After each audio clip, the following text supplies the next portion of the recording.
آج میں آپ کی خدمت میں ایک ایسی شخصیت کو پیش کر رہا ہوں جو اماموں کے امام، مسلک اعلیٰ حضرت، صرف جن کے نام سے پہلے ہی اعلیٰ حضرت بانی بریلویت، قبر پرستیت، شرک و بدعت امام احمد رضا خان فاضل بریلوی کہلاتے ہیں۔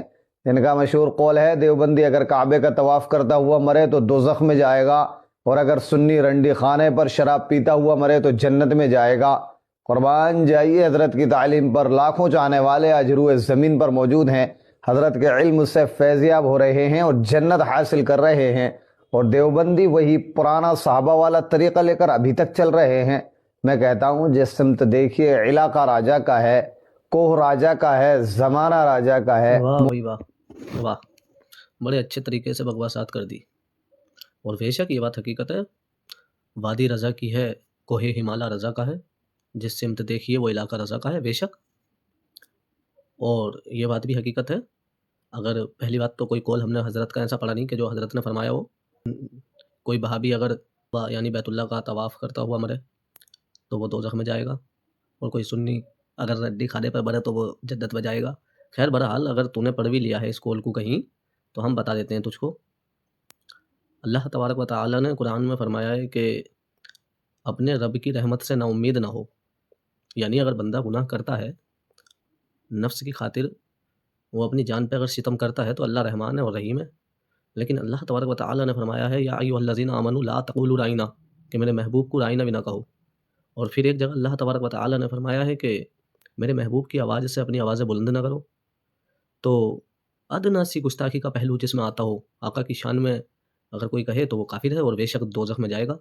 اور تم لوگوں نے تو ادنا سی نہیں، بہت بہت بڑی گستاخیاں آقا علیہ الصلوۃ والسلام کی شان میں کی ہیں۔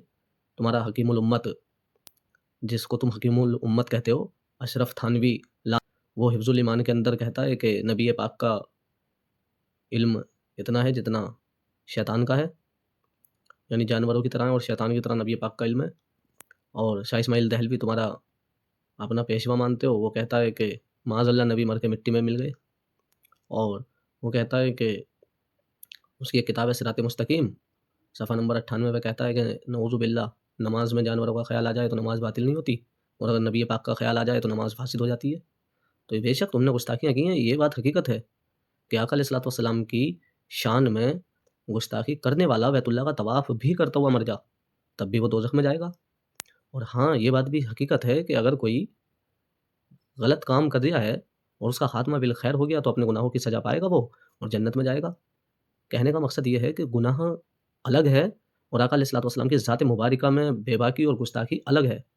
تو آقا علیہ الصلوۃ والسلام کی شان میں گستاخی کرنے والا جنت میں نہیں جا سکتا، اس میں کوئی شک و شبہ نہیں ہے۔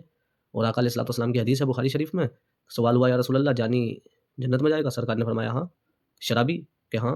پھر آقا علیہ الصلوۃ والسلام نے فرمایا کہ جس نے مجھ محمد کو اللہ کا رسول اور اللہ کو واحد یعنی ایک مانا، اور حضرت مریم کے بیٹے عیسیٰ علیہ السلام کو اللہ کا بیٹا نہ کہا بلکہ رسول کہا، تو وہ جنت میں جائے گا، لیکن گستاخ نبی جنت میں نہیں جائے گا۔ ٹھیک ہے، تو ذرا ایک بار دیکھ لیا کرو کہ یہ بات حقیقت ہے، وادی رضا کی ہے، کوہ ہمالا رضا کا ہے، جس سمت دیکھیے وہ علاقہ رضا کا ہے۔